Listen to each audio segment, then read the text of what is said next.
മുഅ്മിനെ വളരെ ചിന്തിക്കണം. അത് അല്ലാഹുവിന്റെ ഔലിയാക്കൾ ആരിഫീങ്ങളാണ്. അവർക്ക് അതൊന്നും വിഷയമുള്ള കാര്യമല്ല. അമ്പിയാക്കൾക്ക് വിഷയമല്ല, ഔലിയാക്കൾക്ക് വിഷയമല്ല, അവർക്ക് ദൂരം വിഷയമല്ല, അവർക്കൊന്നും വിഷയമല്ല. കൊത്തി നുറുക്കിയില്ലേ മഹാനായ സയ്യിദുനാ ഇബ്രാഹിം? 4 പക്ഷികളെ പിടിച്ച് എന്നിട്ട് എന്ത് ചെയ്ത്?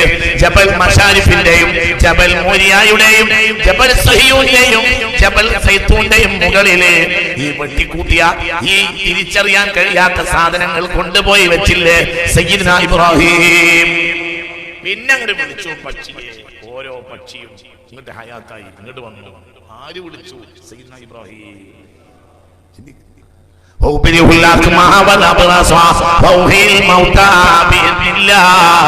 ശങ്കയേതും കൂടാതെ മരിച്ചവരെ ജീവിപ്പിച്ചില്ലേ സയ്യിദുനാ ഈസാ? അല്ലാഹുവിന്റെ സൃഷ്ടികളിൽ, കാണപ്പെടുന്ന സൃഷ്ടികളിൽ സ്വാതന്ത്ര്യമുള്ള ഒരേ ഒരു സൃഷ്ടി മനുഷ്യനാണ്. മനുഷ്യൻ അള്ളാഹിനെ പറ്റി ചിന്തിച്ചാൽ അത് അത്ഭുതമാണ്. അവൻ അള്ളാഹിനെ പറ്റി ചിന്തിക്കാതിരിക്കാനും കഴിയും. മനുഷ്യൻ അള്ളാഹിനെ പറ്റി പറഞ്ഞാൽ അതൊരു അത്ഭുതമാണ്. കാരണം അവന് അള്ളാഹിനെ പറ്റി, അള്ളാഹിനെ എതിര് പറയാനും കഴിയും. നിങ്ങൾക്ക് പറയുന്നത് മനസ്സിലാവണില്ലേ? വളരെ ചിന്തിക്കണം. അല്ലാഹു സുബ്ഹാനഹു വ തആല വളരെ വലിയ തൗഫീഖ് നൽകിയ ഒരു സൃഷ്ടിയാണ് മനുഷ്യൻ. ചിന്തിക്കണം. മനുഷ്യൻ അല്ലാഹുവിന്റെ ഖലീഫയാണ്. മനുഷ്യൻ മാത്രം അല്ലാഹുവിന്റെ ഖലീഫയാണ്. മനുഷ്യനല്ലാത്ത ഒന്നും അല്ലാഹുവിന്റെ ഖലീഫയല്ല. മനുഷ്യൻ ഉന്നതമായ കഴിവുള്ള ആളാണ്. ഞാൻ പറഞ്ഞില്ലേ, മനുഷ്യന് അല്ലാഹുവിനെ അറിയുന്നതിന് പരിധിയില്ല, മനുഷ്യന് ഉയരുന്നതിന് പരിധിയില്ല, അതപ്പതിക്കുന്നതിനും പരിധിയില്ല. ഉയരുന്നതിനും പരിധിയില്ല, അതപ്പതിക്കുന്നതിനും പരിധിയില്ല. അതപ്പതിക്കും.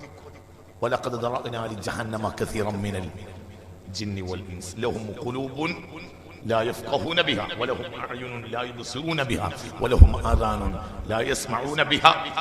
കാണേണ്ടത് കാണുന്നില്ല, കേൾക്കേണ്ടത് കേൾക്കുന്നില്ല, അറിയേണ്ടത് അറിയുന്നില്ല. ഉലൈക കൽ അൻആം, അവർ മൃഗത്തെ പോലെയാണ്, മൃഗങ്ങളെ പോലെയാണ്. ബൽഹും അളൽ, അവർ മൃഗത്തെക്കാൾ, ചാണകത്ത് കിടക്കുന്ന, കാഷ്ടത്തെ കിടക്കുന്ന മൃഗത്തെക്കാൾ പോലെ അതപ്പതിച്ചവനാണ്. ആര് പറയാ? ആര്? മനുഷ്യൻ. നമ്മളെ കത്തിരക്ഷിക്കട്ടെ. എന്നാലോ ഇവിടെ ഒരു സാധാരണ മുഅ്മിനായ മനുഷ്യൻ മുഖറബായ ജിബ്രീലിന്റെ മേലെയാണ്. എന്ന് മുത്ത് മുഹമ്മദ് മുസ്തഫ. വലിയൊന്നും ആകണ്ട, സാധാരണ മുഅ്മിനാണ്. സാധാരണ മുഅ്മിൻ. ഇന്ന മൻസിലത്തൽ മുഅ്മിനി ഇൻദല്ലാഹ് അഅ്ളമു മിൻ മൻസിലത്തിൽ മലക്കിൽ മുഖറബീൻ. ഇന്ന മൻസിലത്തൽ മുഅ്മിനി ഇൻദല്ലാഹ്, ഒരു സാധാരണ മുഅ്മിനായ മനുഷ്യന് അല്ലാഹുവിന്റെ അടുക്കലുള്ള ദറജ അഅ്ളമു മിൻ മൻസിലത്തിൽ മലക്കിൽ മുഖറബി, മുഖറബായ മലക്കിന്റെ ദറജയേക്കാൾ വലിയ ദറജയാണ് ഒരു സാധാരണ മുഅ്മിനായ മനുഷ്യന്റെ ദറജ എന്ന് ഹബീബായ റസൂലുള്ളാഹ്. മുഖറബായ മലക്ക് സയ്യിദുനാ ജിബ്രീൽ, സയ്യിദുനാ മീകാഈൽ, ഉറക്കപ്പറ സയ്യിദുനാ ഇസ്രാഫീൽ, സയ്യിദുനാ അസ്റായീൽ, അവരെക്കാൾ വലിയ ദറജയാണ്. വലിയൊന്നും ആവണ്ട, ആരായാൽ തന്നെ പറയും മനുഷ്യന്മാരെ, ആരായാൽ തന്നെ സാധാരണ മുഅ്മിൻ. ഇന്നഹു ലയഅരിഫുഹു അഹ്ലുസ് സമാ കമാ യഅരിഫുഹു അഹ്ലുഹു. ഒരു മനുഷ്യൻ മുഅ്മിനായാൽ ആകാശത്തുള്ള കോടാന കോടി മലക്കുകൾ അവനെ പറ്റി പറഞ്ഞുകൊണ്ടിരിക്കുകയും അവനെ അറിഞ്ഞുകൊണ്ടിരിക്കുകയും ചെയ്യുമെന്ന് പുണ്യ മുഹമ്മദ് മുസ്തഫ. കമാ യഅരിഫുഹു അഹ്ലുഹു, അവന്റെ ഭാര്യ അവനെ അറിയുന്നത് പോലെ ആകാശത്തെ മലക്കുകൾ അവനെ അറിയുമെന്ന് മുത്ത് മുഹമ്മദ് മുസ്തഫ. അല്ലാഹു നമുക്ക് തൗഫീഖ് തരട്ടെ. മുഅ്മിനെ ചിന്തിക്കണം. ഇങ്ങോട്ട് തന്നെ നോക്ക്. അല്ലാഹുവിന്റെ മനുഷ്യൻ എന്തുകൊണ്ടാണ് ഇങ്ങനെ ഉന്നതനാകുന്നത്? അല്ലാഹുവിന്റെ ജലാൽ ജമാലിനെ തേടുന്ന പണിയാണ് അവന്. അവന്റെ വലിപ്പം തേടുക, അല്ലാഹുവിനറിയാം. അല്ലാഹു അക്ബർ. ലാ കബീറ സിവാഹു ജല്ലത്ത് മഹമിദുഹു വഅസ്സ സനാഹു ഹാദിൽ ഇബാദി ഇലാ സനാഇ ഫാനിഹി ലൗല തഫറുലു മഹ്തദൗ ലിസനാഹു മലികുൽ മുലൂകി وحكمه في خلقه ماض فلا حكم يرى لسواه. അവനാണ് ഏറ്റവും വലിയവൻ, അവനേക്കാൾ വലിയ ആരുമില്ല. അവൻ വെളിച്ചം കൊടുത്തിട്ടാണ് മനുഷ്യരെ വെളിച്ചം കിട്ടുന്നത്. അവൻ ഹിദായത്ത് കൊടുത്തിട്ടാണ് ഹിദായത്ത് കിട്ടുന്നത്. അവനാണ് ദാരിദ്ര്യത്തിൽ നിന്ന് രക്ഷപ്പെടുത്തുന്നത്. അവനാണ് വിജ്ഞാനത്തിന്റെ ഭണ്ഡാരം കൈവശം വെച്ചിട്ടുള്ളത്. അവനാണ് ഉന്നതൻ. അവനെ അറിയാനാണ് അല്ലാഹു മനുഷ്യന് അഖ്ലും റൂഹും നൽകിയത്. അത് ഉപയോഗപ്പെടുത്തി ഉന്നതരായ ആളുകൾക്ക് അല്ലാഹുവിന്റെ ഔലിയാക്കൾ എന്ന് പറയുന്നു. ലളിതമായ ഒരു മറുപടിയാണ്.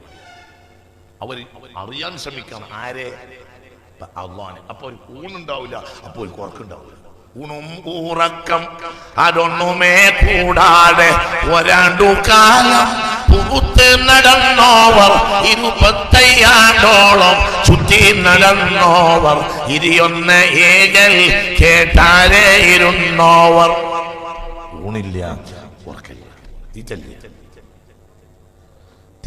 ഇങ്ങോട്ട് നോക്കണേ, ഇങ്ങോട്ട് നോക്കണേ, ഇങ്ങോട്ട് നോക്കണേ. തീറ്റല്ലാതിരിക്കൽ മലക്കിന്റെ സിഫത്താണ്. മലക്ക് തിന്നാതിരിക്കൽ അത്ഭുതമല്ല, മലക്ക് തിന്നലാണ് അത്ഭുതം. നിങ്ങൾ ഇവിടെ ഇല്ലേ? മനസ്സിലാവണില്ലേ? മലക്ക് തിന്നലാണ് അത്ഭുതം, മനുഷ്യൻ തിന്നാതിരിക്കലാണ് അത്ഭുതം. മനുഷ്യൻ മലക്ക് ബശരീയത്തിലേക്ക് ഇറങ്ങിയാൽ അത്ഭുതമാണ്, മനുഷ്യൻ മലക്കീയത്തിലേക്ക് കയറിയാലും അത്ഭുതമാണ്. സയ്യിദുനാ ജിബ്രീൽ അലൈഹിസ്സലാത്തു വസ്സലാം ഇബ്രാഹിം നബിയുടെ വീട്ടിൽ വിരുന്നു വന്നു. സയ്യിദുനാ ഇബ്രാഹിം വലഖദ ജാഅത് റസൂലുനാ ഇബ്രാഹിമ ബിൽ ബുശ്റാ ഖാലു സലാമാ ഖാല സലാമു ഫമാ ലബിസ അൻ ജാഅ ബിഇജ്ലിൻ ഹനീർ فلما رأى أيديهم لا تصل إليه نكرهم وأوجس منهم خيفة.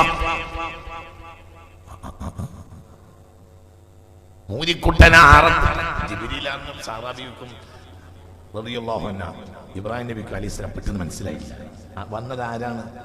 പറയേ, ജിബിരിലാന്ന് മനസ്സിലായില്ല. അപ്പൊ വേഗം മൂരിക്കുട്ടനെ അറക്കാൻ വേണ്ടി പറഞ്ഞു. അങ്ങനെ മൂരിക്കുട്ടനെ അറുത്ത് തോല് പൊളിച്ച് അതിനെ വേഗം ചുട്ട് തളികയിലാക്കി കൊണ്ടുവന്നു. ജിബ്രീലുണ്ട് അലൈഹിസ്സലാം, മീകായിലുണ്ട് അലൈഹിസ്സലാം, ഇസ്രാഫീലുണ്ട്, ഒരു കൂട്ടം മലക്കുകളുണ്ട്. സുപ്രത്തിത്തി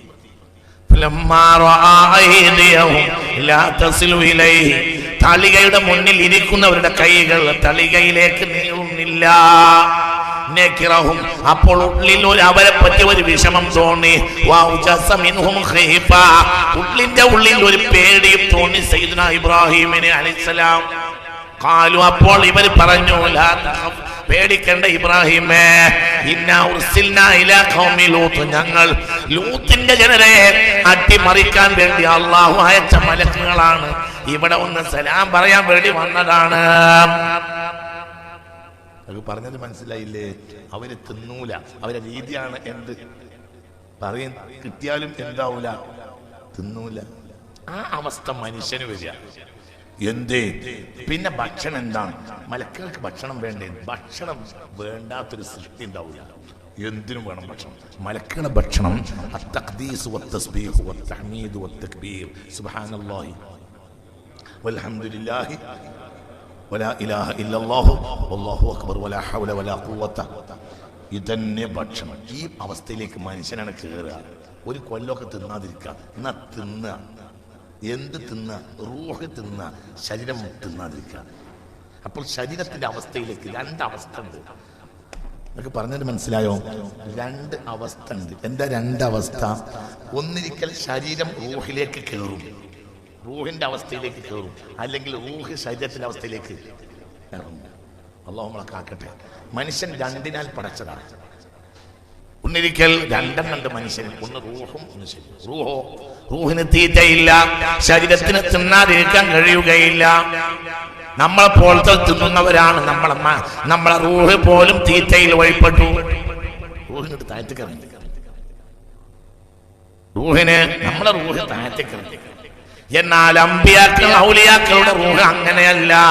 അവരെ റൂഹ് ആ റൂഹിന്റെ സ്ഥാനത്ത് ഇറങ്ങുകയില്ല, ശരീരം മേലെ കയറും. അതെങ്ങനെ? ശരീരത്തിന്റെ വാസനകളും താല്പര്യങ്ങളും അവസാനിപ്പിക്കും. മലക്കുകളുടെ സ്വഭാവത്തിലേക്ക് മനുഷ്യന്റെ ശരീരം ഉയർത്തപ്പെടും. എന്തുകൊണ്ട്? അള്ളാന്റെ ഹദ്റത്തിൽ കയറി ഇറങ്ങുകയാണ് മലക്കുകൾ. അവർക്ക് ഭക്ഷണം ഇല്ല. അള്ളാഹുവിന്റെ ഹദ്റത്തിലേക്ക് റൂഹ് കൊണ്ട് കയറിയിറങ്ങും ഔലിയാക്കൾ. അവർക്ക് ഭക്ഷണം ഇല്ല.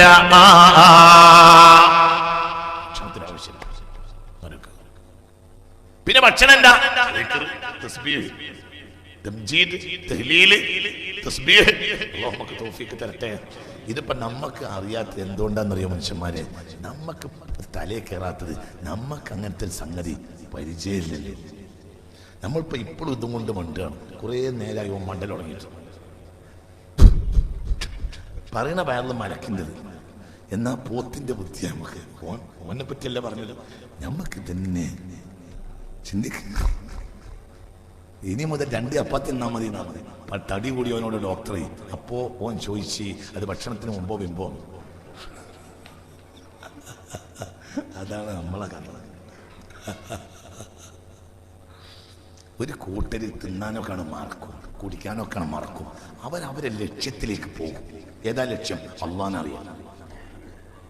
അവര് അതൊന്നും അറിയൂല. ഉറങ്ങൂല. ഉറങ്ങാത്തൊരു കുറച്ചൊന്നുമല്ല കൂട്ടരെ, എത്രയെന്നാണ്. നല്ല വേറും തൊഴുതൊരുവാലെ പതിറ്റാണ്ടോളം സുബ്ഹ് തൊഴുതോവർ.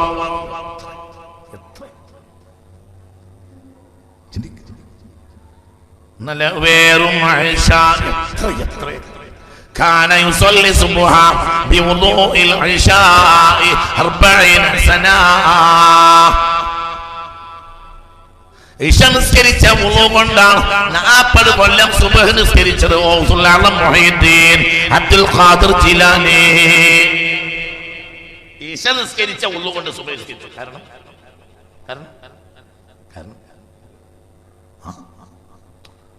പറയും മനുഷ്യന്മാരെ, ഇശ നിസ്കരിച്ച വുളു കൊണ്ട് സുബ്ഹ് നിസ്കരിച്ചു പറഞ്ഞതിന് മാനെന്താ? ഉറങ്ങിയിട്ടില്ല. ഉറങ്ങിയ വുളു പോയില്ലേ മനുഷ്യന്മാരെ? നിങ്ങളെ മദ്രസയിൽ കൊണ്ടേ ചേർക്കണം. നിങ്ങൾക്ക് പറഞ്ഞത് മനസ്സിലായില്ലേ? ഉറങ്ങിയാൽ എന്ത് പോയില്ലേ? ഒന്നു പോയില്ലേ? അപ്പൊ എന്തായിട്ടില്ല? ഉറക്കല്ലാത്തിരിക്കൽ മലക്കിയ അവസ്ഥയാണ്. ഇതിലേക്ക് മനുഷ്യനാണ് കയറി തന്നെ. അള്ളാനെ അന്വേഷിക്കുക. തടി ഇവിടെ ഇരിക്കും, എന്നാ തടി ഇവിടെ ഉണ്ടാവില്ല. എന്നാ തടി ഇവിടെ ഉണ്ടാവും, എന്നാ റൂഹ് ഇവിടെ ഉണ്ടാവില്ല. അങ്ങനെയൊക്കെ പല കാര്യം ചെയ്യുന്നുണ്ടാവും. മനസ്സവിടെ ഇരിക്കും. മനുഷ്യരെ ചിന്തിക്കണം. തലേ കയറാത്തത് നമ്മൾ അവിടേക്ക് ആ ലോകത്തേക്ക് പോകാത്തതുകൊണ്ടാണ്. നമുക്ക് തിരിയില്ലല്ലോ. ഒരു നേരത്ത് 500 ഇഡ്ഡലി തിന്നും റപ്പായി എന്ന് പറഞ്ഞാൽ നമുക്ക് തലേ കയറില്ല. അതെങ്ങനെ തിന്നാം? മനസ്സിലായില്ല. തൃശ്ശൂർ ഒരാളുണ്ടെങ്കിൽ പണ്ട് പറയും മനുഷ്യന്മാരെ, എങ്ങൾക്ക് അറിയില്ലേ? അത് നമുക്ക് തലേ കയറില്ല. അതൊക്കെ നുണ പറയാതിരിക്കുന്ന വിചാരിക്കുക. എന്തുകൊണ്ട്? അത് അവന് കഴിയുന്ന കാര്യം നമുക്ക് കഴിയില്ലല്ലോ. അപ്പൊ നമ്മളെ തലേക്ക് അത് കയറൂല. പക്ഷെ സംഭവം സത്യല്ലേ എന്നതുപോലെ ചിന്തിക്കണം. അവരുടെ ലോകമൊന്നും വേറെയാ. അവരുടെ അല്ലാഹനെ അന്വേഷിച്ചു കൊണ്ടേയിരിക്കും. അവർക്ക് തീറ്റയില്ല, അവർക്ക് കുടിയില്ല, അവർക്ക് ഉറക്കമില്ല. അവർ അല്ലാഹന്റെ ഖലീഫയാണ്. ഖലീഫയുടെ പണി എന്താണ്? സുൽത്താനെ അന്വേഷിച്ചു കൊണ്ടേയിരിക്കുക. മലിക്കുൽ മുലൂക്ക്, രാജാതിരാജന്റെ വസീറാണ്. രാജാതിരാജന്റെ ഗവർണറാണ് മനുഷ്യൻ. ഗവർണറുടെ പണി എന്താ? ഖലീഫയുടെ പണി എന്താ? മലിക്കുൽ മുലൂക്കിനെ അന്വേഷിക്കുക.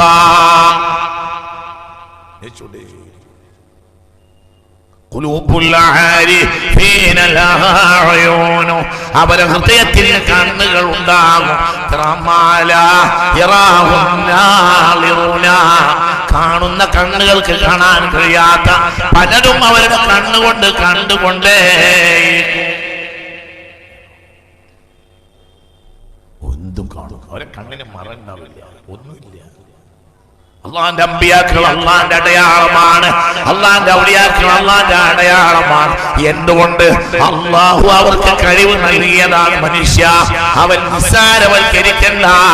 അവർ അള്ളാഹുവിനെ പറ്റി അന്വേഷിക്കുന്ന ദാസന്മാർ തന്നെയാണ്. അങ്ങനെ ചരിത്രത്തിൽ ഒരുപാട് ആള് വന്നിട്ടുണ്ട്. ഇത് മൊഹീദ്ദീൻ ശൈഖ് മാത്രമൊന്നുമല്ല, ഹാജയും അങ്ങനെയാണ്. ഹാജ എത്രയോ കൊല്ലം ഉറങ്ങിയിട്ടില്ല. അജ്മീർ പോയതല്ലേ തങ്ങളാപ്പ? അല്ലാഹു തആല വളരെ ഖൈറായി സിയാറത്ത് ചെയ്ത് റാഹത്തായി മടങ്ങി വരാൻ അല്ലാഹു അവർക്ക് തൗഫീഖ് നൽകട്ടെ. ഖാജ പാപ്പ അങ്ങനെയാണ്. ഖാജ പാപ്പ ഉസ്മാനുൽ ഹറൂനി തങ്ങളോട് കൂടെ 20 കൊല്ലം പിന്നാലെ നടന്ന് ഉറങ്ങിയിട്ടില്ല. ഉറക്കണ്ടല്ല. മുഅ്മിനീങ്ങളെ ചിന്തിക്കണം. അവർക്ക് ഉറക്കമില്ല, അവർക്ക് ഊണില്ല, അവരെ ദുനിയാവിന്റെ പ്രയാസം അവരെ ബാധിക്കുകയില്ല. എന്തുകൊണ്ട്? അവർ അല്ലാഹുവിന്റെ ഹദ്റത്തുൽ ഖുദ്സിലായിരിക്കും. അല്ലാഹ് എന്ന ചിന്ത നിങ്ങൾ ചിന്തിക്കണം.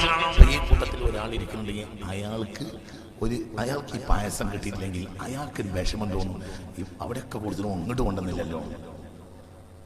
മനസ്സിലായില്ല?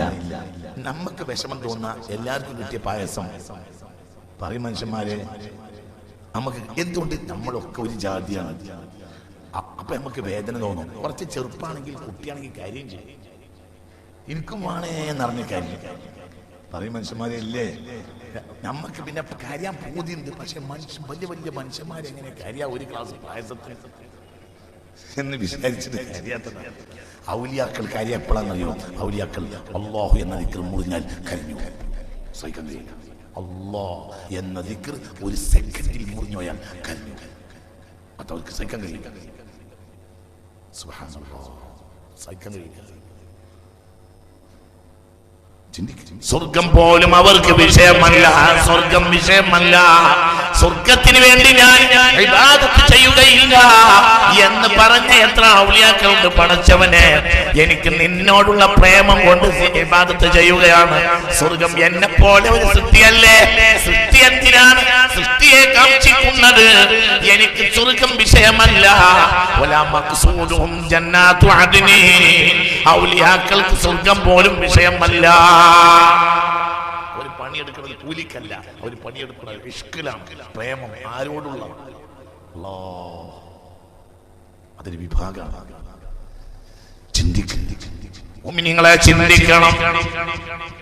അവർ അല്ലാഹുവിന്റെ ആശിഖീങ്ങളാണ്, അല്ലാഹുവിന്റെ ദാകിരീങ്ങളാണ്, അല്ലാഹുവിന്റെ സാബിരീങ്ങളാണ്, അല്ലാഹുവിന്റെ അടയാളമാണ്. അവർക്ക് അല്ലാഹ് എന്നല്ലാത്ത യാതൊരു ചിന്തയും ഇല്ല. സ്വർഗമല്ലെങ്കിലും സ്വർഗത്തെക്കാൾ വലിയ ആൾ നമ്മുടെ കൂടെ ഇല്ലേ? സ്വർഗവും മഖ്ലൂക്കാണ്. അഷ്റഫുൽ ഖൽഖും മുത്ത് മുഹമ്മദയും മുസ്തഫ മഖ്ലൂക്കാണ്. ഏറ്റവും വലിയ മഖ്ലൂക്ക് സ്വർഗമല്ല, ഏറ്റവും വലിയ മഖ്ലൂക്ക് മുഹമ്മദ് മുസ്തഫയാണ്. ഏറ്റവും ഷറഫാക്കപ്പെട്ടത് സ്വർഗമല്ല, ഏറ്റവും ഷറഫാക്കപ്പെട്ടത് നമ്മുടെ നേതാവാണ്. അപ്പോൾ സ്വർഗത്തെക്കാളും വലിയൊരു ജനതയാണ്. അല്ലാഹു തആല തൗഫീഖ് തരട്ടെ. നമ്മളായാൽ സ്വർഗത്തെക്കാളും വലുതാണ്. പിന്നെ സ്വർഗത്തിൽ ഇടൂലേ? സ്വർഗത്തിൽ വിടും. അത് 5 ലക്ഷം ഉറുപ്പികന്റെ ആഭരണം കൊണ്ടിട്ട് 500 ഉറുപ്പിന്റെ പെട്ടി വെക്കും പോലെയാണ്. മനസ്സിലായില്ല? കൂട്ടും താക്കോലുള്ള 500 ഉറുപ്പിന്റെ പെട്ടി വാങ്ങി, എന്നിട്ട് അതിൽ കൊണ്ടിട്ടു. എന്തൊരു മനുഷ്യന്മാരാണ്! ആ മൊബൈലൊന്ന് ഓഫാക്കി മനുഷ്യന്മാര്. മനസ്സിലായില്ലേ? 5 ലക്ഷം ഉറുപ്പിയുടെ ആഭരണം കൊണ്ടുപോയി എന്തിൽ വെച്ച് പറയും മനുഷ്യന്മാരെ? 500 ഉറുപ്പിന്റെ പെട്ടി വെച്ച്. അത് തന്നെ അഷ്റഫുൽ ഖൽഖ് സ്വർഗത്തിൽ കിടക്കൽ അങ്ങനെയാണ്. ഈ സ്വർഗം മുത്തുനബി നോക്കിയ വലിയ ആളാര് പറ? അല്ലാഹുവിന്റെ സൃഷ്ടിയിൽ മാ മിൻ ഖൽഖിൻ അഅലമു മിൻ മുഹമ്മദ് വമാ മിൻ ഖൽഖിൻ അക്റമു മിൻ മുഹമ്മദ് വമാ മിൻ ഖൽഖിൻ അശ്റഫു മിൻ മുഹമ്മദ് വമാ മിൻ ഖൽഖിൻ അഫളു മിൻ മുഹമ്മദ് മുഹമ്മദുൻ അക്റമു ഖൽഖില്ലാഹ് മുഹമ്മദുൻ അഅലമു ഖൽഖില്ലാഹ് മുഹമ്മദുൻ അജ്വദു ഖൽഖില്ലാഹ് മുഹമ്മദുൻ അശ്റഫു ഖൽഖില്ലാഹ് മുഹമ്മദ് മുസ്തഫ. അപ്പോൾ ആ വഴിയിലുള്ളവർ അതൊന്നല്ല ആഗ്രഹിക്കുക. അവർക്ക് അല്ലാഹനെ കിട്ടണം, അല്ലാഹുവിന്റെ റസൂലിനെ കിട്ടണം. അങ്ങനെ നടക്കും. അല്ലാഹു തൗഫീഖ് തരട്ടെ. അവർക്ക് മറയില്ല മനുഷ്യരെ, അവർക്ക് മറയില്ല മനുഷ്യന്മാരെ. നിങ്ങൾ ചിന്തിക്കണം, അവർക്ക് മറയില്ല. ഈമാൻ അവർക്ക് വലിയ കഴിവ് കൊടുക്കും. അവർ 10 കൊല്ലം കഴിഞ്ഞിട്ട് നടക്കുന്ന കാര്യം ഇപ്പോൾ പറയും. AD 1846 മഹാനായ AD 1846 മഹാനായ ഖുതുബുസ്സമാൻ മൗലദ്ദവീല മമ്പുറം തങ്ങൾ വഫാത്താവുന്നത് AD 1846 മൗലദ്ദവീല ഖുതുബുസ്സമാൻ റളിയല്ലാഹു അൻഹു വഫാത്താവുന്നത്. അന്ന് ഇന്ത്യയിൽ സ്വാതന്ത്ര്യ സമരം തുടങ്ങിയിട്ടില്ല. ഇന്ത്യയിൽ സ്വാതന്ത്ര്യ സമരം ആദ്യമായി തുടങ്ങുന്നത് AD 1857 ഇവർ വഫാത്താകുന്നത് AD 1846. നിങ്ങൾക്ക് പറഞ്ഞത് മനസ്സിലായില്ലേ? അവർ വഫാത്താവുമ്പോ ഇവിടെ എന്ത് തുടങ്ങിയിട്ടില്ല. പറയും മനുഷ്യന്മാരെ, ബ്രിട്ടീഷുകാർ ഇവിടുന്ന് പോകണം എന്നുള്ള വർത്താനം വരെ തുടങ്ങിയിട്ടില്ല. ബ്രിട്ടീഷുകാർ ഇവിടുന്ന് പുറത്തു പോകണം എന്ന സംസാരം ആദ്യമായി തുടങ്ങുന്നത് 1857. അതിലെ ശിപ്പായി ലഹളയാണ് ആദ്യത്തെ സ്വാതന്ത്ര്യം. ശരി, നീ കേട്ടോളി വർത്താനം, നീ കേട്ടോളി വർത്താനം. മമ്പർത്ത മെഹ്റാബിലേക്ക് എന്ത്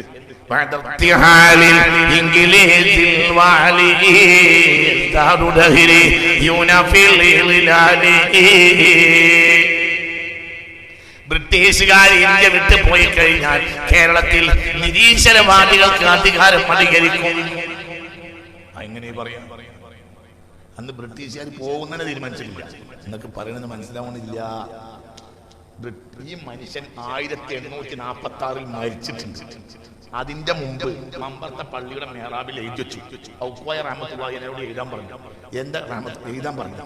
എന്താ എഴുതണ്ടെന്നറിയോ? ബഅദത്യാലിൽ ഇംഗ്ലീഷിൽ വലി ഇംഗ്ലീഷുകാരായ ഭരണാധികാരികൾ ഇവിടുന്ന് പോയി കഴിഞ്ഞാൽ പിന്നെ നിരീശ്വരവാദികൾ നാട് നാശാക്കാൻ ഇറങ്ങും നമ്മളെ കേരളം. നിങ്ങൾക്ക് പറഞ്ഞത് മനസ്സിലായോ? പിന്നെ ഇവിടെ മലബാറും കേരളവും ആരെ കയ്യിൽ അകപ്പെടും? നിരീശ്വരവാദികളുടെ കയ്യിലാണ് അകപ്പെടുക എന്ന് പറയാം. എന്നത് പറയുന്നത് സ്വാതന്ത്ര്യ സമരം തുടങ്ങുന്നതിന്റെ 11 കൊല്ലം മുമ്പ്. അന്ന് ഇവിടെ ബ്രിട്ടീഷുകാർ പോകണം എന്നുള്ള ചർച്ച പോലും പറയും മനുഷ്യന്മാരെ തുടങ്ങിയിട്ടില്ല. തുടങ്ങിയാലല്ലേ ഇവിടുന്ന് പോകുമല്ലേ എന്ന് അറിയുള്ളൂ. ബ്രിട്ടീഷുകാർ പോയത് 1947. ഈ മനുഷ്യൻ മരിക്കുന്ന 1846. അപ്പൊ ബ്രിട്ടീഷുകാർ പോണിന്റെ 101 കൊല്ലം മുമ്പ് ഈ മനുഷ്യൻ മരിച്ചിട്ടുണ്ട്. ബ്രിട്ടീഷുകാർ പോണിന്റെ 101 കൊല്ലം മുമ്പ് ഈ മനുഷ്യൻ മരിച്ചു. എന്നിട്ട് മമ്പർത്ത് അവിടെ എഴുതിച്ചിട്ടുണ്ട് എന്ത്?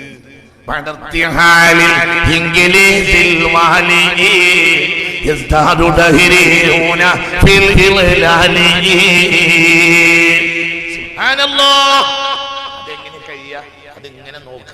മറണ്ടാവില്ല. ലോഹിലുള്ളത് ഇവിടെ എഴുതാൻ പറഞ്ഞാണ്. ലോഹിലുള്ള എഴുത്താണ് എഴുതിയത്.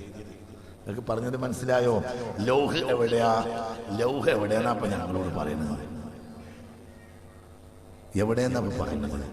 സൂര്യനാണ് ഏറ്റവും താഴെയുള്ള നക്ഷത്രം.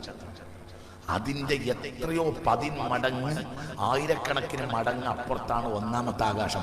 സൂര്യനാണ് ഏറ്റവും ഭൂമിയോട് അടുത്ത് നിൽക്കുന്ന നക്ഷത്രം. അത് ഭൂമിയിൽ നിന്ന് 15 കോടി കിലോമീറ്റർ അപ്പുറത്താണ്.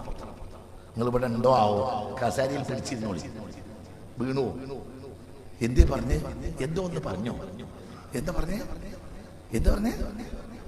സൂര്യനാണ് ഏറ്റവും താഴെയുള്ള നക്ഷത്രം. അതിലേക്ക് ഭൂമിയിൽ നിന്ന് 15 കോടി കിലോമീറ്ററാണ് സൂര്യനിലേക്ക്. ഇവിടുന്ന് സൂര്യനിലേക്കുള്ളതിന്റെ ആയിരക്കണക്കിന് ഇരട്ടി ഉണ്ട് ഒന്നാം ആകാശത്തേക്ക്. അങ്ങനെ എത്ര ആകാശം? 7 ആകാശം. അതിന്റെ അപ്പുറത്ത് ആലമുൽ ജബറൂത്തുണ്ട്, കാറൂത്തുണ്ട്, മലക്കൂത്തുണ്ട്. അതിന്റെ അപ്പുറത്ത് എന്തുണ്ട്? ലൗഹ്, അർശുണ്ട്. ലൗഹുണ്ട്. അർശിന്റെ വലഭാഗത്താ ലൗഹ്. അത് എത്ര ദൂരം ഉണ്ടാവും? നമുക്കിപ്പോ ഇവിടുത്തെ അപ്പുറത്തെ പീടിയിൽ എന്താ നടക്കണമെന്ന് അറിയില്ല. നിങ്ങൾക്ക് പറഞ്ഞത് മനസ്സിലായോ? അതുകൊണ്ടാണല്ലോ CC ക്യാമറ വെച്ച് പോരുന്നത്. നമ്മൾ മനസ്സിലായില്ല. പൊരയിൽ വല്ലതും നടക്കണുണ്ടോന്ന് അറിയാൻ വേണ്ടി ഇപ്പം ആർക്കും വിശ്വാസമില്ലാത്ത കാല. അതുകൊണ്ട് എല്ലാ പൊരയിലും CC ക്യാമറയാണ്. എന്നിട്ട് പുതിയാപ്പള തിരിച്ചു വന്നാൽ ആദ്യം CC ക്യാമറ 1 മണിക്കൂർ നോക്കും ഇവിടെ വല്ലതും നടന്നീനോ. ഒരു കാലം വരുമെന്ന് മുത്ത് മുഹമ്മദ് മുസ്തഫ അവനോട് ഒരു മനുഷ്യനോട് വാതിലിന്റെ വട്ടക്കണ്ണി സംസാരിക്കും. അവൻ അവിടുന്ന് ഇറങ്ങിപ്പോയിട്ട് അവന്റെ ഭാര്യ എന്തൊക്കെ ചെയ്തിട്ടുണ്ട് എന്ന് വാതിലിന്റെ വട്ടക്കണ്ണി അവനോട് സംസാരിക്കുന്ന കാലം വരുമെന്ന് മുഹമ്മദ് മുസ്തഫ. CC ക്യാമറ നീ പറയുന്നത് നിങ്ങൾക്ക് പറഞ്ഞു മനസ്സിലായോ? ഇതെന്തങ്ങനെയല്ല. ഇത് CC ക്യാമറ അല്ലല്ലോ. ഇതിപ്പോ എവിടെയാ? നിങ്ങളതൊന്ന് ആലോചിക്കുക. എവിടെയാ? ഭൂമിയേക്കാള് 3 ലക്ഷം ഇരട്ടി വലിപ്പമുള്ള സൂര്യന് അതിന്റെ ദൂരം കാരണമാണ് ഒരു പപ്പടം പോലെയോ ചപ്പാത്തി പോലെയോ തോന്നുന്നത്. ഭൂമിയേക്കാൾ 3 ലക്ഷം ഇരട്ടി വലിപ്പമുള്ളതാണ് സൂര്യൻ. അതിന്റെ ദൂരം കാരണം അതൊരു ചപ്പാത്തി പോലെ തോന്നുന്നത്. എങ്കിൽ ആകാശം എവിടെ? എങ്കിൽ 2ാം ആകാശം എവിടെ? എങ്കിൽ 7ാം ആകാശം എവിടെ? എങ്കിൽ ആലമുൽ മലക്കൂത്ത് എവിടെ? എങ്കിൽ ആലമുൽ ജബറൂത്ത് എവിടെ? എങ്കിൽ ആലമുൽ ഖഹറൂത്ത് എവിടെ?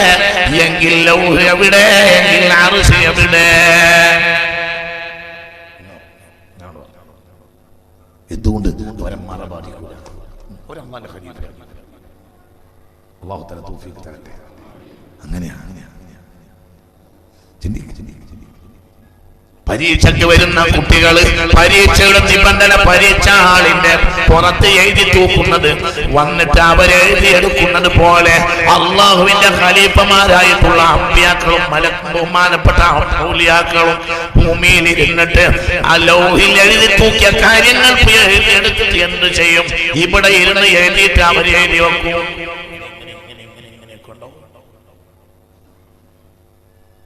എന്റെ കുട്ടിക്ക് സുഖമില്ല എന്ന് പറഞ്ഞിട്ട് ഒരാള് ആലുവായ അബൂബക്കർ മുസ്ലിയാരെ സമീപിച്ചു. അപ്പോഴോ ആലുവായ അബൂബക്കർ മുസ്ലിയാര് കുറച്ചെങ്ങനെ പിന്നെയും പറഞ്ഞു, എന്റെ കുട്ടിക്ക് സുഖമില്ല, അങ്ങനെ വരക്കാൻ വേണ്ടി വന്നതാണ്. അപ്പോ അവിടെ ഒരു വയല് നടക്കുന്നുണ്ട് ആലുവായിൽ. അയാളോട് പറഞ്ഞു, നിങ്ങൾ ആ വയല് കേട്ടി വരുന്നത്. അങ്ങനെ അയാള് വയല് കേൾക്കാൻ പോയി. അതിനിടയിൽ രാത്രി ഏറെയായി. അയാൾക്ക് കയ്യിൽ പൈസ ഇല്ല, തിരിച്ചു പോകാനുള്ള കുറഞ്ഞ പൈസ ഉണ്ട്. രാത്രി ഭക്ഷണത്തിന് വീട്ടിൽ തന്നെ തിരിച്ചെത്തുന്നു വിചാരിച്ച് പോന്നതാണ്. കയ്യിലുള്ള പൈസ കൊണ്ട് അയാൾ ചെറിയൊരു ഭക്ഷണം കഴിച്ച് പിന്നെ വരുമ്പോലെ കാണാമെന്ന് വിചാരിച്ച് അങ്ങനെ അയാൾ സുബഹി നിസ്കരിച്ച് പിന്നെയും ചെന്ന് ആലുവ ഉസ്താദ് അബൂബക്കർ മുസ്ലിയാരുടെ വീട്ടിലേക്ക്. അപ്പോൾ എൻ്റെ കുട്ടിക്ക് സുഖമില്ല എന്ന് പറഞ്ഞിട്ട് വന്നതായിരുന്നു. ഇന്നലെ ഞാൻ ഇവിടെ വന്നപ്പോൾ എന്നോട് വയലിന് പോകാൻ വേണ്ടി പറഞ്ഞു എന്ന്. അപ്പോൾ പറഞ്ഞു, ദ്വാരുന്നിട്ട് കാര്യമല്ല, ഇന്ന് മുതൽ 6ാം മാസം പൂർത്തിയാവുമ്പോൾ നിന്റെ കുട്ടി മരിക്കും എന്നാണ് ലോഹിൽ എഴുതി വെച്ചിട്ടുള്ളത് എന്ന്. ഞാക്കബത്ത് നന്നാകാൻ വേണ്ടി ബാപ്പാക്കും മകനും വേണ്ടി ദ്വാരക്കാം എന്ന് പറഞ്ഞു. ഏതായാലും അവിടെ ഇരിക്കുന്നു പറഞ്ഞു. നിങ്ങൾക്ക് പറഞ്ഞ മനസ്സിലായോ? ലോഹിൽ എഴുതി വെച്ചിട്ടുണ്ട്, നിന്റെ കുട്ടി ഇന്ന് മുതൽ 6ാമത്തെ മാസം പൂർത്തിയാവുമ്പോൾ മരിക്കും. ഞാൻ മദ്രസ ഏതായാലും അവിടെ ഇരിക്കുക. ഒന്നും പറഞ്ഞിട്ടില്ല, വേറൊന്നും അങ്ങോട്ടോട്ട് പറഞ്ഞിട്ടില്ല. കുറച്ച് കഴിഞ്ഞപ്പോൾ ഒരാളിന് കയറി വന്നു. അപ്പോൾ പറഞ്ഞു, എൻ്റെ പോക്കറ്റിൽ നിന്ന് ഒരു 10 ഉറുപ്പിക എടുത്തിട്ട് ഞാൻ കൊടുക്കുക. പറയേണ്ട ആവശ്യമില്ല. ഇയാൾ ഇന്നലെ കൊണ്ടുവന്ന പൈസ ഭക്ഷണം കഴിച്ച് തീർത്തിട്ടുണ്ടെന്നും ഒരേക്ക് പോകാൻ ഇയാളെ കയ്യിൽ പൈസ ഇല്ലാന്നും പറയേണ്ട ആവശ്യമില്ല. അവിടെ കയറുന്ന ആൾക്ക് ഇവിടെ കറിയാം. നിങ്ങൾക്ക് പറഞ്ഞത് മനസ്സിലായോ? വേഗം അയാൾ 10 ഉറുപ്പിക എടുത്തു കൊടുത്തു. ഇനി പോയിക്കോ. അന്നത്തെ കാലത്ത് 10 ഉറുപ്പിക അമ്പാടും മതി. പോയിക്കോ. ഇയാൾ മദ്രസ മുഅല്ലിമായിരുന്നു. ഇയാൾ അയാളുടെ ജോലി സ്ഥലത്തേക്ക് പോയി. കുട്ടിക്ക് ചെറിയ ശമനവും ഉണ്ടായി. 6 മാസം അയാൾ കൃത്യമായി എഴുതി വെച്ചിരുന്നു. 6 മാസം പൂർത്തിയാകുന്ന സന്ദർഭത്തിൽ തലേ ദിവസം അയാൾ വീട്ടിൽ തിരിച്ചെത്തി. കുട്ടിക്ക് നല്ല ചിരിയും കുട്ടി മരിക്കണ ലക്ഷണമൊന്നുമില്ല. ശങ്ക തോന്നി, പേച്ചോ. പിറ്റേന്ന് നേരെ വെളുത്തു. കുട്ടിയുടെ മട്ട് മാറി. കുട്ടിയുടെ ശ്വാസോച്ഛ്വാസത്തിൽ കമ്മി വന്നു. കുട്ടി കിടപ്പിലായി. ഉച്ചയോടുകൂടെ കുട്ടി മരിച്ചു പോയി. 6 മാസം പൂർത്തിയാകുന്ന പകലിൽ കുട്ടി മരിച്ചു പോയി. കൃത്യം. ഇനി വർത്താനം പറയേണ്ട ആവശ്യമില്ല. ഇത് എവിടുന്ന് പറഞ്ഞു മനസ്സിലായില്ലേ? ചിന്തിക്കണം മുഅ്മിനീങ്ങളെ, ചിന്തിക്കണം. അവർക്ക് മറയില്ല. എന്തുകൊണ്ട്? അല്ലാഹുവിന്റെ ഹദ്റത്തുൽ ഖുദ്സിലാണ് അവരുടെ റൂഹ്. ലോകത്ത് നടക്കുന്നതും നടക്കാനിരിക്കുന്നതുമായ എല്ലാ കാര്യങ്ങളും പറയാൻ അവർക്ക് കഴിയും. എന്തുകൊണ്ട്? അവർക്ക് അകലം വിഷയമല്ല, അവർക്ക് മറകൾ വിഷയമല്ല. എത്ര സംഭവം, എത്ര സംഭവം. ഗൾഫ് പോയ മകൻ വരാത്തത് കൊണ്ട് ഒരാൾ കോയപ്പാപ്പയുടെ അടുത്ത് പോയി പറഞ്ഞു, കോയപ്പാപ്പേ, എന്റെ മോൻ ഗൾഫിൽ പോയിട്ട് 4 കൊല്ലായി, പെണ്ണിട്ടിച്ചിട്ടുമില്ല. അവള് അവിടെ നിന്ന് ഭാര്യ നിലയും വിളിയാ അവനൊന്ന് വരാന്. അവൻ എന്തായിട്ട് വരുന്നില്ല, അവനെ ഒന്ന് വരുത്തണം. അപ്പൊ പറഞ്ഞു, വരുത്തണ്ട, അവൻ വരുമ്പോ വന്നോട്ടെ, അതാണ് നല്ലത്. അപ്പോൾ പറഞ്ഞു വന്ന ആൾ പറഞ്ഞു അങ്ങനെ പറയില്ലേ കോയപ്പാപ്പേ, എന്തെങ്കിലും ഒന്ന് കാട്ടിട്ട് വരുത്തണം, കാരണം ഇനി അങ്ങനെ നിർത്തി കൊണ്ടുപോകാൻ പറ്റൂല. അപ്പൊ പറഞ്ഞു അങ്ങനെ വരുത്തണ്ട, വരുത്തിയാ പിന്നെ കുറച്ച് ബുദ്ധിമുട്ടാവും. അപ്പോൾ പറഞ്ഞു എന്തെങ്കിലും ആയിട്ട് വരുത്തണം കോയപ്പാപ്പേ. അപ്പൊ കോയപ്പാപ്പ കുറച്ചങ്ങനെ ഇരുന്നു. പിന്നെ പറഞ്ഞു വരും കേട്ടോ, അടുത്ത ആഴ്ച വരും. ഈ ഭാഗത്തൊരു കെട്ടുണ്ടാവും. കുറച്ച് ദിവസം കഴിഞ്ഞാൽ ആ കെട്ട് മാറ്റാം, പിന്നെ ചെറിയ അടയാളം ഉണ്ടാവും. അടയാളം കാലക്രമേണ മാഞ്ഞോളും, പിന്നെ ഒരു പാട് ബാക്കിണ്ടാവും, അത് നീരൂല, ഇനി അവിടെ കൂടി പോകാനും പറ്റൂല എന്ന് പറഞ്ഞു. നിങ്ങൾക്ക് പറഞ്ഞ് മനസ്സിലായോ? ഒരാഴ്ച കഴിഞ്ഞു മകനെത്തി. അപ്പൊ സംഭവം എന്താന്ന് വെച്ചാൽ കോയപ്പാപ്പ പടം ഉണ്ടാതിരിക്കുന്ന നേരത്ത് അവിടെ ഇവൻ കച്ചവടം ചെയ്യുന്ന പീടികയിൽ, ഒരു അറബിയുടെ പീടികയിലാണ് കച്ചവടം. അവിടെ അറബി കുട്ടികൾ വന്നിട്ട് പെപ്സി കുപ്പിയോണ്ട് കുത്തി. മനസ്സിലായോ? തല്ലുണ്ടായി. പോലീസ് വന്നു. പോലീസ് വന്ന അജ്നബിക്കാണ് ആമ വെക്കുക. പോലീസുകാരനെ കൊണ്ട് ഇവിടെ കെട്ടിച്ച് ബാൻഡേജ് ഇട്ട് കെട്ടി. പിറ്റേ ദിവസം എന്ത് ചെയ്തു? മൂന്നാം ദിവസം നേരെ അവിടുന്ന് ഇങ്ങോട്ട് പേക്കാക്കി ഖുറൂജി നിഹായി അടിച്ചു, ചോന്നൊരു വരിയും വലിച്ചു. ഇനി അങ്ങോട്ട് പോകാൻ പറ്റൂല പാസ്പോർട്ടിൽ. നേരത്തെ പറഞ്ഞു വേണ്ട, ആവുമ്പോ വന്നോട്ടെ, അതാ നല്ലത്. അപ്പൊ പറഞ്ഞു വരിയല്ലാതെ നിർവാഹമില്ല. പിന്നെയും പറഞ്ഞു നോക്കി, അപ്പോഴും പറഞ്ഞു വരിയല്ലാതെ നിർവാഹമില്ല. അപ്പൊ പറഞ്ഞു എന്നാ വന്നോളും, ചെറിയ അടയാളം ലാസ്റ്റ് ബാക്കിയുണ്ടാവും, അത് ബാക്കിയുണ്ടാവും ചെയ്തു. ഇനി അങ്ങോട്ട് പോകാനോട്ട് പറ്റൂല. നിങ്ങൾക്ക് പറഞ്ഞത് മനസ്സിലായോ? ഇതെന്റെ അങ്ങനെ അതെങ്ങനെ മുമ്മിനെ ചിന്തിക്കണം. അവർക്ക് മറയില്ല. അവരെ സംബന്ധിച്ചിടത്തോളം ആവശ്യപ്പെട്ടു വന്ന മുമ്മിനിയുടെ ആവശ്യം നിർവഹിച്ചു കൊടുക്കും. അതിനവർക്ക് യാതൊരു പ്രയാസവും ഇല്ല. കുട്ടിയെ കൊന്നില്ലേ സയ്യിദുനാ ഖദർ അലൈഹിസ്സലാം? നബിയാണോ എന്ന് ശങ്കാക്കപ്പെട്ട ആളല്ലേ സയ്യിദുനാ ഖദർ അലൈഹിസ്സലാം? നബിയാണെന്നും വലിയാണെന്നും അഭിപ്രായമുള്ള ആളാണ് സയ്യിദുനാ ഖദർ അലൈഹിസ്സലാം. فوجد عبدا من عبادنا آتيناه رحمة من عندنا وعلمناه من لدنا علما. കുട്ടിയെ കൊന്ന് അവസാനം കുട്ടിയെ കൊന്ന അവസാനം പിരിയാൻ നേരത്ത് മഹാനായ സയ്യിദുനാ ഖദർ അലൈഹിസ്സലാത്തു വസ്സലാം ഈ കുട്ടിയുടെ ഹദ്റത്തിലേക്ക് എത്തിച്ചു ആ മഹാനായ മൂസാ നബിയെ. കുട്ടിയെ കൊല്ലാനുള്ള കാരണം ആദ്യം ദേഷ്യപ്പെട്ടു. വല്ലാത്തൊരു കാര്യം നിങ്ങൾ ചെയ്തത്. നിങ്ങൾ സാധുവായ കുട്ടിയെ കൊന്നല്ലോ. അപ്പോൾ മരിച്ചിറക്കുന്ന കുട്ടിയുടെ ഇവിടെ അങ്ങോട്ട് പൊളിച്ച് ഇവിടെ പൊളിച്ച് ആര് ഇവിടെ പൊളിച്ച് مكتوبا على صدره الايسر انه كافر لا يؤمن بالله ابدا.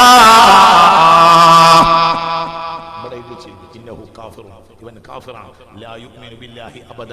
ഒരു കാലത്തും ഇവൻ മുഅ്മിനാവില്ല. ഇവിടെ ഇത് ശരി. അത് പൊളിച്ചു നോക്കേണ്ട ആവശ്യമില്ല. ആർക്ക്?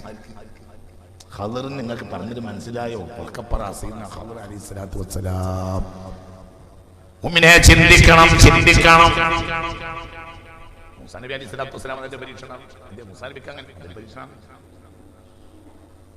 മുഅ്മിനെ വളരെ ചിന്തിക്കണം. അത് അല്ലാഹുവിന്റെ ഔലിയാക്കൾ ആരിഫീങ്ങളാണ്. അവർക്ക് അതൊന്നും വിഷയമുള്ള കാര്യമല്ല.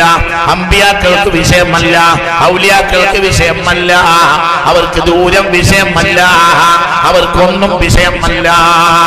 കൊത്തി നുറുക്കിയില്ലേ മഹാനായ സയ്യിദുനാ ഇബ്രാഹിം? 4 പക്ഷികളെ പിടിച്ച് എന്നിട്ട് എന്ത് ചെയ്ത്? ജബൽ മശാരിഫിന്റെയും ജബൽ മോരിയായുടെയും ജബൽ സഹിയൂന്റെയും ജബൽ സൈത്തൂന്റെയും മുകളിലെ ഈ വെട്ടിക്കൂട്ടിയ ഈ തിരിച്ചറിയാൻ കഴിയാത്ത സാധനങ്ങൾ കൊണ്ടുപോയി വെച്ചില്ലേ സയ്യിദുനാ ഇബ്രാഹിം? പിന്നെ അങ്ങോട്ട് വിളിച്ചു പക്ഷിയെ. ഓരോ പക്ഷിയും ഇങ്ങോട്ട് ഹയാത്തായി ഇങ്ങോട്ട് വന്നു. ആര് വിളിച്ചു? സയ്യിദുനാ ഇബ്രാഹിം.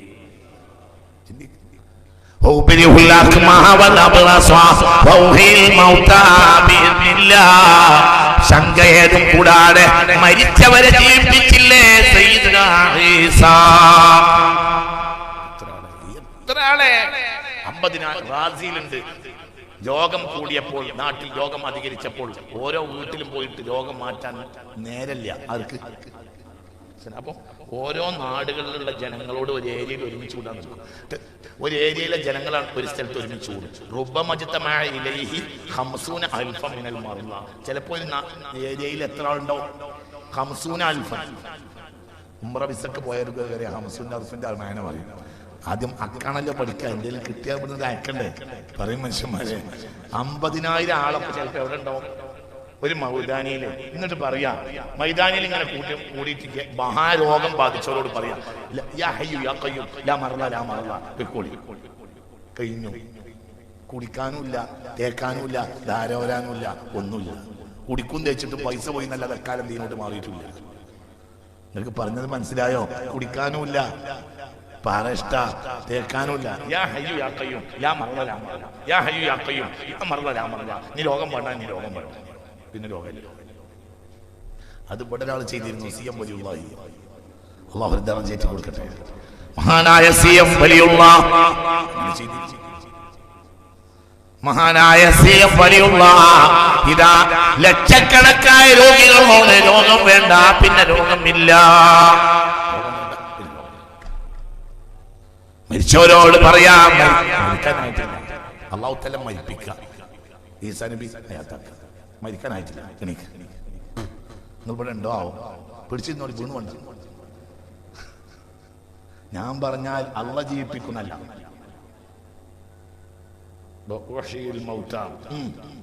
ഞാൻ ജീവിപ്പിച്ചു. നിങ്ങൾ ഇവിടെ ഉണ്ടോ?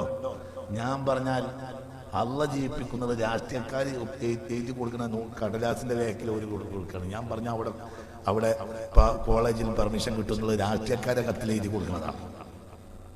ഇതങ്ങനെയല്ല. ഞാൻ പറഞ്ഞാൽ അവിടെ അഡ്മിഷൻ കിട്ടുന്ന അറിയല്ല. ഞാൻ പറഞ്ഞാൽ അള്ള ജീവിപ്പിക്കുന്ന അറിയല്ല. പറയും മനുഷ്യന്മാരെ, ഞാൻ ജീവിപ്പിച്ചു ഇതിനില്ല, അതിനുള്ള എനിക്ക് സമ്മതം തന്നതാണ്. ഞാൻ നീ എണീക്ക്, അവിടെ അത് എണീക്കും. മരിച്ചോരെ മുഴുവൻ കൊണ്ടുപോകണം ആയിട്ടില്ല, നിങ്ങളിപ്പോ മരിക്കണ്ടാണ്, പോയിക്കോളെ ഇവിടുന്ന്.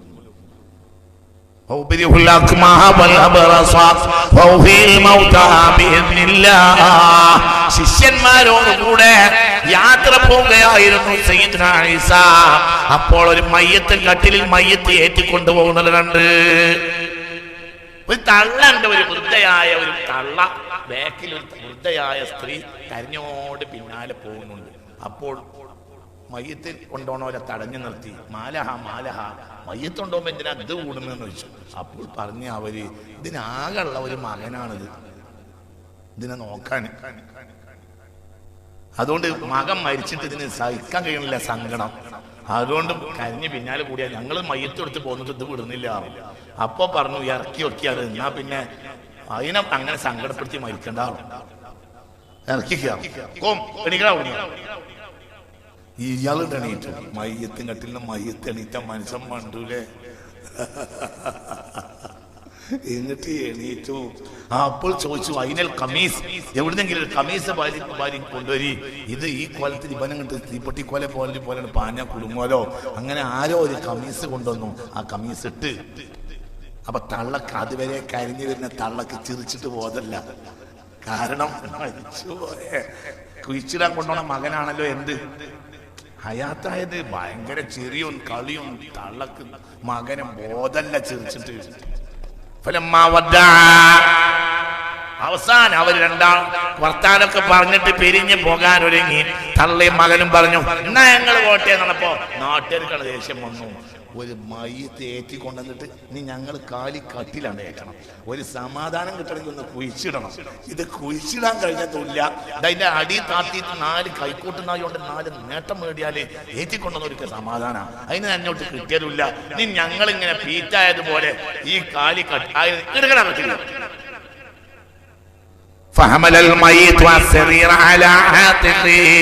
മയ്യത്തായവൻ എന്ത് ചെയ്ത്? മയ്യത്തായവൻ മയ്യത്ത് കട്ടില് തോളിലേറ്റി അവരെ കൂടെ നടന്നു. അങ്ങനെ നാട്ടിലേക്ക് തിരിച്ചുപോയി. ഖുർത്തുബിയിലുണ്ട് സംഭവം. മനസ്സിലായില്ലേ? ഒന്നും തെളിവില്ലാതെ പറയല്ല.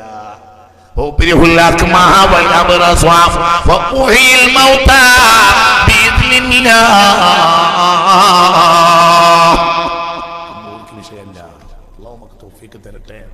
മനുഷ്യൻ അള്ളാന്റെ ഖലീഫയല്ലേ? മനുഷ്യന്മാരെ, മനുഷ്യൻ നടക്കാത്തത്? മനുഷ്യന് എന്താണ് നടക്കാത്തത്? മനുഷ്യൻ അള്ളാന്റെ ഖലീഫയല്ലേ? മനുഷ്യരെ നിങ്ങൾ ചിന്തിക്കണം. മനുഷ്യൻ അള്ളാന്റെ ഖലീഫയല്ലേ? മനുഷ്യൻ നടക്കാത്തതുണ്ടോ? അസ്ർ നിസ്കരിക്കാൻ നേരം വൈകിയപ്പോൾ സൂര്യനെ തടഞ്ഞു നിർത്തിയില്ലേ യൂസ അലൈഹിസ്സലാം? ഇത് ബുഖാരിയിലില്ലേ? ഇത് സ്വഹീഹുൽ ബുഖാരിയിലില്ലേ? സ്വഹീഹുൽ ബുഖാരിയിൽ വിശ്വസിക്കാത്തവർക്ക് വാള് കേട്ടിട്ട് എന്ത് കാര്യം? നമ്മളെ കാത്തുരക്ഷിക്കട്ടെ. സംസ്കരിക്കേണ്ടിയിരുന്നു യൂസ അലൈഹിസ്സലാത്തു വസ്സലാമിന്. അപ്പോൾ അസ്തമിക്കാനായി. അദ്ദേഹത്തിനാകട്ടെ ഒരു യുദ്ധത്തിലായിരുന്നു. ആ യുദ്ധം കഴിഞ്ഞിട്ട് വേണം അസ്ർ നിസ്കരിക്കാൻ. യുദ്ധം മുക്കാൽ ഭാഗമായിട്ടുള്ളൂ, കാൽ ഭാഗം ഇനിയും യുദ്ധം ചെയ്യണം. അപ്പോൾ നിർവാഹമല്ല. യുദ്ധം തീരാൻ നിന്നാല് അസ്ർ കളയോ. അസ്ർ നിസ്കരിക്കാൻ പോയാൽ ശത്രുക്കൾ തിരിച്ചു കിട്ടാൻ വരികയും ചെയ്യും. അവസാനം പിന്നെ ഒരു പറ്റിയാൽപ്പെടും. അവിടെ അമാലിക്ക ഗോത്രം മുട്ടാളന്മാരായ കാഫിര്യങ്ങളാണ്. ഒരു പറഞ്ഞാൽ കേൾക്കൂല. നിങ്ങൾ അവിടെ കിട്ടാ ഞാനൊന്ന് ശത്രുക്കൾ കേൾക്കുവോ? മനസ്സിലായില്ലേ? പിന്നെ പറഞ്ഞാൽ കേൾക്കണത് ആരറിയോ? സൂര്യനോട് പറഞ്ഞു, അന്തബി അമ്രില്ല വ അനബി അമ്രില്ല. നീയും അള്ള പറഞ്ഞിട്ട് വന്നതാണ്, ഞാനും അള്ള പറഞ്ഞു. അവിടെ നിന്ന് നിൽക്ക്. ശത്രുവിനെ പുറത്താക്കിയിട്ട് ഞാൻ ഈ നാടൊന്ന് പിടിച്ചടക്കും. നിസ്കരിച്ചിട്ട് മതിട്ടാ ഇന്നത്തെ അസ്തമിക്കല് അവിടെ നിൽക്കുകയാണ്. സൂര്യൻ നിന്നെടുത്തു. ഏതാ സൂര്യൻ? ഭൂമിയിൽ നിന്ന് 15 കോടി കിലോമീറ്റർ ദൂരെയുള്ള സൂര്യൻ. ഭൂമിയേക്കാൾ 13 ലക്ഷം ഇരട്ടി വലിപ്പമുള്ള സൂര്യൻ. ഒരു സെക്കൻഡിൽ 20 കിലോമീറ്റർ സഞ്ചരിക്കുന്ന സൂര്യൻ. ഒരു സെക്കൻഡിൽ 20 കിലോമീറ്റർ ആണ് സൂര്യൻ സഞ്ചരിക്കുക. 5 മണിക്കൂർ നിന്നോടുത്തു സൂര്യൻ. 5 മണിക്കൂർ നിന്നോടുത്തു. നാട് പിടിച്ചടക്കി. പിന്നെ പറഞ്ഞു എന്റെ പണി കഴിഞ്ഞു, അപ്പോൾ സൂര്യൻ അസ്തമിച്ചു. നിങ്ങളിവിടെ അല്ലേ പറയും മനുഷ്യന്മാരെ? എടി അവിടെ നിൽക്കുക, നമ്മള് കബിൽത്ത് നിൽക്കാന്നൊക്കെ പറഞ്ഞ് വലിയൊരു പൊന്നും മവറും കൊടുത്ത് എൻ്റെ അപ്പൻ്റെ കയ്യിൽ നിന്ന് വാങ്ങിക്കൊണ്ടതാണ്. ഇതൊന്ന് രേഷൻ നിൽക്കണം പോയി നിങ്ങൾ പണി വെക്കുന്നത്. സ്വന്തം ഓള് നിൽക്കൂല. നേരെ മറിച്ച് ഇവർക്ക് വഴിപ്പെടാത്തൊരു സാധനം ദുനിയാവിൽ ഉണ്ടാകുന്ന അള്ള നിർത്തൂല. കാര്യമില്ല. ഇതാണ് വേറൊരു ലക്ഷ്യം സമർപ്പിക്കില്ല. അള്ളാഹു നിഅമത്ത് ചെയ്തൊരു മാർഗം. അത് ഔലിയാക്കളുടെ മാർഗമാണ്. അത് ഔലിയാക്കളുടെ മാർഗമാണ്. അത് മുഹിബ്ബീങ്ങളുടെ മാർഗമാണ്. അത് ആശിഖീങ്ങളുടെ മാർഗമാണ്. ഇഷ്കിന്റെ മാർഗമാണ്. അല്ലാഹ് അല്ലാഹ് അല്ലാഹ് ചിന്തിച്ച് ജീവിച്ച മനുഷ്യന്മാരുടെ മാർഗമാണ്. 40ഓളം ആളുകൾ എന്റെ നാട്ടിനടുത്ത് നിലമ്പൂരില് പോത്തുകല്ലി എന്നൊരു പ്രദേശമുണ്ട്. 980-ൽ 40 കുടുംബങ്ങൾ ഇസ്ലാം മതത്തിൽ നിന്ന് പുറത്തു പോയി. പല സംഘടനകൾ ഇവിടെ ഉണ്ടായിരുന്നല്ലോ. എല്ലാ സംഘടനകളുടെയും കാലിൽ മുട്ടി. എന്താണ് ചെയ്യേണ്ടത് ആർക്കും അറിയുകയില്ല. ഇസ്ലാമിൽ നിന്ന് 40 കുടുംബങ്ങൾ മുർത്തദ്ദായി പുറത്തു പോയി, ക്രിസ്ത്യാനിയായി. വെള്ളിമാട് കുന്നിൽ വയോവൃദ്ധനായ ഒരു മനുഷ്യൻ ഉണ്ടായിരുന്നു. ശൈഖുനാ ശംസുൽ ഉലമാ റഹിമഹുല്ലാഹ്. എന്റെ വാപ്പ ഇന്നും ജീവിച്ചിരിക്കുന്ന ആളാണ് എന്റെ വാപ്പ. എന്റെ ഒരു സംഘാടകനാണ് എന്റെ വാപ്പ. വെള്ളിയാട് ഒന്ന് പോയി ക്ഷണിച്ചു. എടക്കര പള്ളിയുടെ ചുമരിൽ ചെരുവിൽ 2 ദിവസം താമസിച്ചു. ഒരു സൗകര്യമില്ലാത്തൊരു ഒരു ആല പോലത്തെ സ്ഥലത്ത്, ലോഡ്ജില്ല, സൗകര്യം ഒന്നുമില്ല. ഒരു ആല പോലത്തെ ഒരു ചെരുവിൽ 2 ദിവസം പാർത്തു. ആര്? ലോക പണ്ഡിതനായ ശംസുൽ ഉലമ. ക്രിസ്ത്യാനി പാതിരിമാരെ മുഴുവൻ വിളിച്ചു. സംശയമുള്ളവർക്ക് ചോദിച്ചു. ശുദ്ധമായ സുറിയാനിയിൽ പറഞ്ഞു. സംശയം ചോദിച്ചവര് തിരിച്ചു പോയി. ആ കൂട്ടത്തിൽ പിന്നെ 12ഓളം പാതിരിമാർ പിന്നെ ഇസ്ലാം മതത്തിലേക്ക് വന്നു. 12 പാതിരിമാർ. 40 കുടുംബത്തിൽ 39 കുടുംബവും ഇസ്ലാമിലേക്ക് തിരിച്ചു വന്നു. ഒരു മൊയ്തീൻ പൗലോസ് അല്ലാത്ത ആളുകളെല്ലാം ഇസ്ലാം മതത്തിലേക്ക് വന്നു. മൊയ്തീൻ പൗലോസിന്റെ ഭാര്യയും വന്നു, പെൺകുട്ടികളും വന്നു. മൊയ്തീൻ പൗലോസ് മാത്രം പൗലോസായി മരിച്ചു. അതിപ്പോ നേരത്തെ പറഞ്ഞതുപോലെ ചെറിയൊരു അടയാളം ബാക്കിയുണ്ടാവും. മനസ്സിലായില്ല? ഇങ്ങനെയൊക്കെ ഇവിടെ നടന്നതിന് എന്തുണ്ടാവും? മനസ്സിലായില്ലേ? ഗുരുവരെ മക്ബറന്റെ അരികിൽ തീവണ്ടിക്ക് കുത്തിത്തറച്ചോന്റെ കുതിരയെ കൊന്നോവർ എന്ന് ചോദിച്ച് മുജാഹിദുകാരൻ ചോദിച്ച് സുന്നത്തിമായത്തിൻ്റെ ഒരു ആലിമിനോട്, ഗുരുവരെ മക്ബറൻ നിങ്ങളെ മഞ്ഞക്കുളത്ത് ബ്രിട്ടീഷുകാരനെ മക്ബറ പൊളിച്ച് റെയിൽ പാളത്തിന് വേണ്ടി കുറ്റിയടിക്കാൻ വേണ്ടി വന്നിറങ്ങിയ സായിപ്പ് കുറച്ച് കഴിഞ്ഞ് നോക്കുമ്പോൾ സായിപ്പ് വന്നിറങ്ങിയ കുതിര വീണണിയെത്തും. അപ്പോൾ പിന്നെ ആ ശ്രമം ബ്രിട്ടീഷുകാർ ഉപേക്ഷിച്ചു. അപ്പോൾ തിരുരങ്ങാടി വാദപ്രകാരത്തിൽ മുജാഹിദ് ചോദിച്ചു, ഈ നിരപരാധിയായ കുതിരനെ എന്തിനാണ് കറാമത്തിൽ കൊന്നത്? അപ്പൊ പറഞ്ഞ് സുന്നത്യമായത്തിന്റെ ആലിമികൾ മറുപടി അറിഞ്ഞ്, നിരപരാധിയായ കുതിര എന്ന് ഇജി പറയും, കുതിരനെ കൊല്ലാതെ സായിപ്പിനെ കൊന്നാൽ എന്നെപ്പോലത്തെ ഒരു കുതിര അവിടെ ബാക്കിയുള്ളൂ. എന്തിനാണിതെന്ന് ചിന്തിക്കാൻ ആർക്കും കഴിയൂല. അതുകൊണ്ടാണ് ആരെ കൊന്നത്? കുതിര ഏതായാലും ചാകാനുള്ള സാധനം തന്നെയാണ്. അപ്പം സായിപ്പിന് മനസ്സിലായി ഇത് ഇന്നതിനാണ്, പണി ഒഴിവാക്കി. മനസ്സിലായില്ലേ? ചിന്തിക്ക്, തല കൊടുത്ത് ചിന്തിക്ക്, അള്ളാന്റെ മാർഗമാണ്. ഇത് പൊളിക്കാൻ കഴിയൂല. ഇത് അഹ്ലുസുന്നത്തി വൽ ജമാഅയാണ്. ഇത് മുത്തഖീങ്ങളുടെ മാർഗമാണ്. ഇത് സുലഹാക്കളുടെ മാർഗമാണ്. ഇത് ആരിഫീങ്ങളുടെ മാർഗമാണ്. ആ മാർഗത്തിലാണ് നിങ്ങൾ ചിന്തിക്കുക. 40ഓളം കുടുംബത്തിൽ 39 കുടുംബവും ഇസ്ലാമിലേക്ക് തിരിച്ചു വന്നു. എന്റെ വാപ്പയടക്കമുള്ളവരാണ് അതിന്റെ സംഘാടകർ. അന്ന് പാപ്പാന്റെ ഒക്കെ നല്ല സമയമാണ്. ബാപ്പയടക്കമുള്ളവർ വെള്ളിമാട് കുന്നിൽ ക്ഷണിച്ചപ്പോൾ പറഞ്ഞു, ഒരു നിബന്ധന, ഞാൻ സ്റ്റേജിൽ കയറിയാൽ പിന്നെ ഒരാളും സ്റ്റേജിൽ ഉണ്ടാകാൻ പാടില്ല, വേറെ ഒരു നിബന്ധനയില്ല.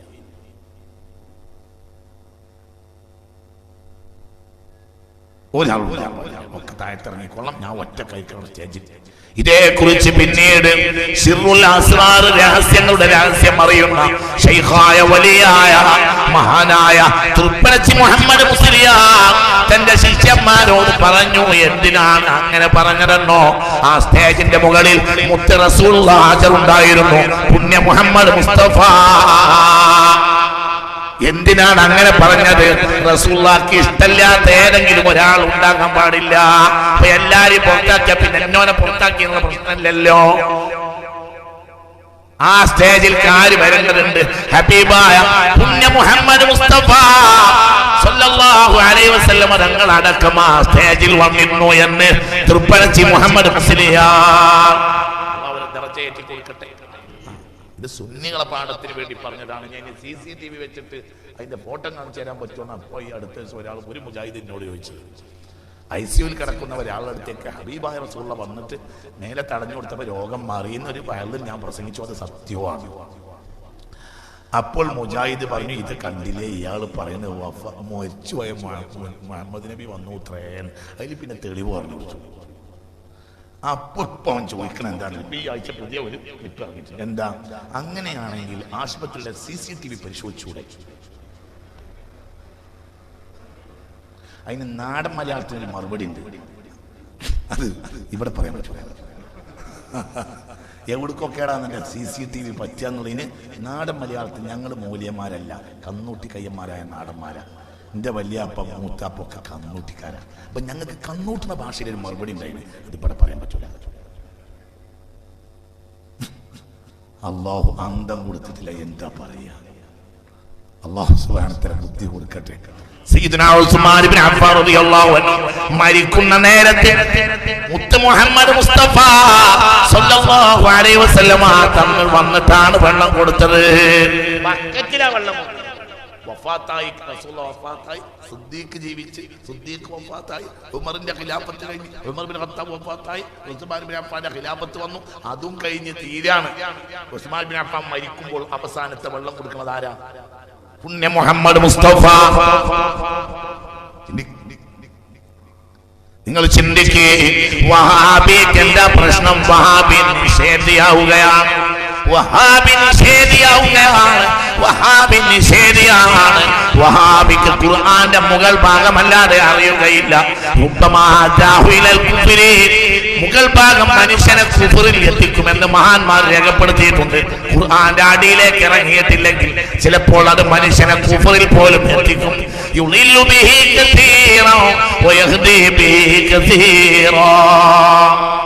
ഒരുപാട് ആളുകൾ അതുകൊണ്ട് നശിച്ചു പോകുമെന്ന് പരിശുദ്ധ ഖുർആൻ. അല്ലാഹു നമ്മളെ കാത്തുരക്ഷിക്കട്ടെ, അല്ലാഹു കാത്തുരക്ഷിക്കട്ടെ.